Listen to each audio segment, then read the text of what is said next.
We're back down here with the Rambler again.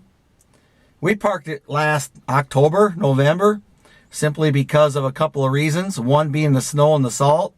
The other reason is there's a couple of things wrong with it that we got to fix. And we were just out of time, so we just walked away. That always makes your troubles go away. Just don't look at them.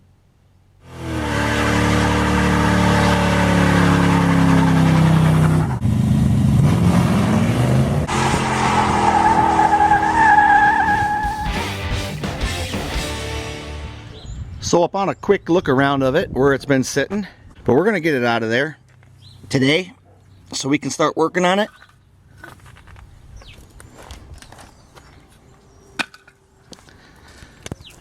We got to get this home to get some of this winter stuff cleaned up off of it.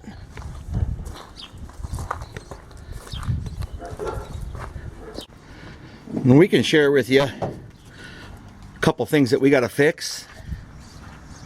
First thing is our fill pump. That leaks like a artesian well. What was a nice slow drip turned into a nice downpour. This was in the trunk when I bought it. I'm not sure if he was intending on fixing it or if this one here was the one that was bad and he replaced it with the leaky one. We'll try it and find out. Another thing is, it was discharging. We're not sure if it was the alternator,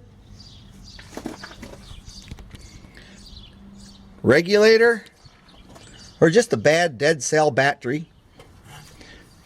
We're going to find that out. We'll test it. We're going to put a brand new battery in here, start it up. Hopefully it'll make it home. We don't have far to go. We also got some stuff to make a battery hold down with.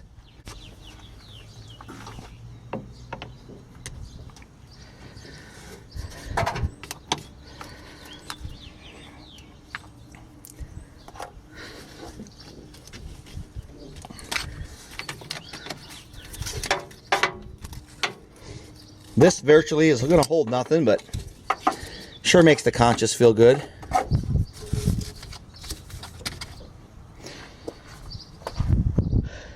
Let's see if it'll even turn over.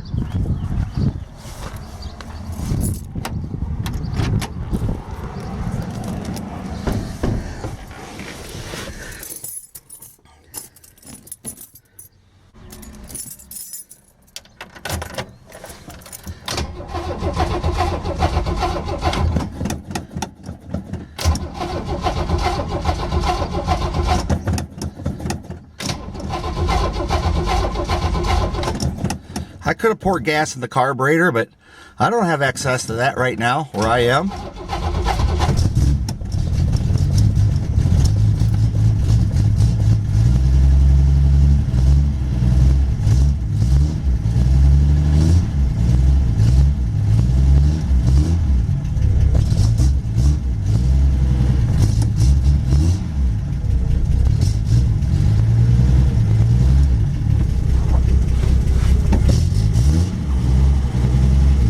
I think we should go out here and do a little assessment.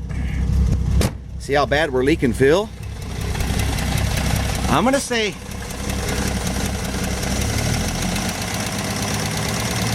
that's probably a 9 out of a 10 for starting. Means it hasn't run in about 5 or 6 months. And we didn't prime it.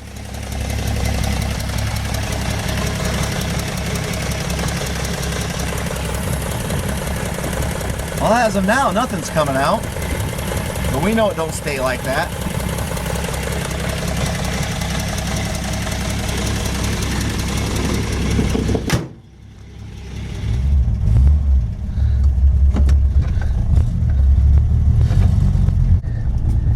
Now the brakes are still up.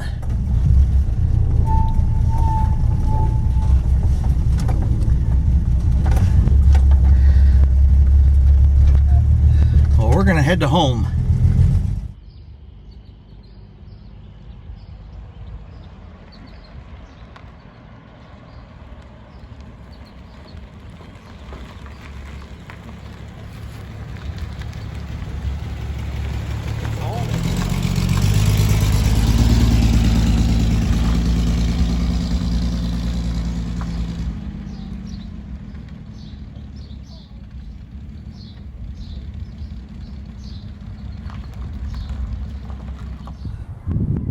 So we're trying to fix these, button up these little things, tidy them up, some say.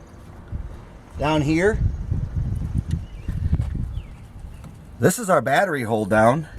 My initial thought was this way, the way we're used to, but it's got the holes at each end. So I used a piece of wood. You don't want them shortening out. Besides, you know how many cars that I remember getting, or my dad having, that had the wood on top like that? It's kind of fitting. Now, this should show about 12 and a half. Here, I'll put it here where we can all read it.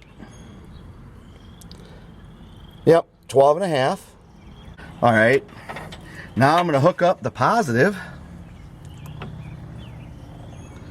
which strangely enough goes straight to the starter, and everything works through the starter on this live positive. All right, now let's see if it still reads 12 and a half. Okay, so there's nothing pulling from this right now. It's at 12 and a half with or without the cables hooked up. Now we'll have to start it, and it should go up. These older cars run, I'd be happy with anything around 13 or 13.3 or something. So we'll see. Now that it's running, it should be up around 13 point, at least a 13.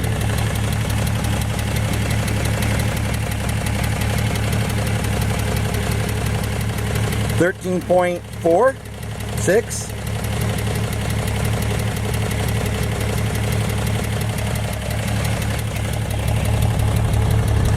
Now, that's what it should be doing. It will be up around a 13.6 because I just started it, and it's going to throw that little bit of charge right back into it. So, right now, the alternator and regulator is doing what it's supposed to be doing. So there's a good chance that Walmart EverStart was shortening out inside there. So we'll see if Farm and Fleet's Gold Series does any better. What am I going to do with that extra alternator and voltage regulator? Well, I'm not sending them back. As hard as it is to get parts, they'll go in the trunk of the car. I can change that along the road. For now, I think we're charging and the battery is anchored down.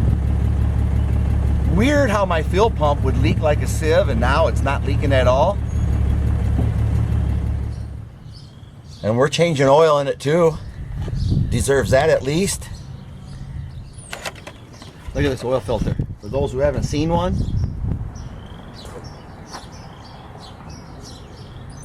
Not used to seeing that, but it's what it takes.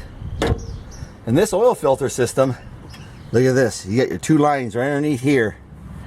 Because they're used to not have a oil filter on these. Then they added it, and that's how they added it.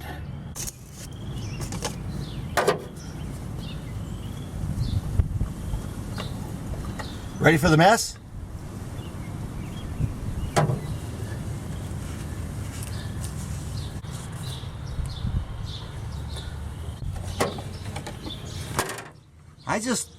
People dip their finger in oil or whatever. I just take the old one, it's the right size ring, and there you have it, all the way around.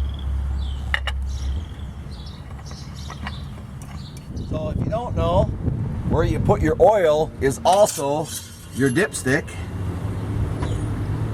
Put that in there. If there isn't a lot of spring pressure, valve spring pressure I'm talking about, you know, you're not running on a closed seat, you're not running 150 pounds of pressure and 350 over the nose. Something like this, you could probably put it in my teeth and collapse it. I just go ahead and, on the older cars, there'll be enough protection in there for the lifters with this rotella.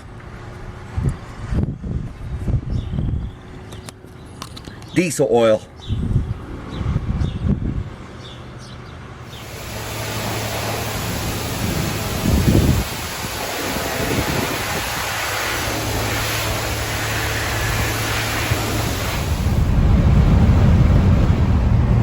Yeah, we're just cruising. We've already crossed state line, and we're not gonna shut it off, guys, till we're hungry. That shouldn't take long.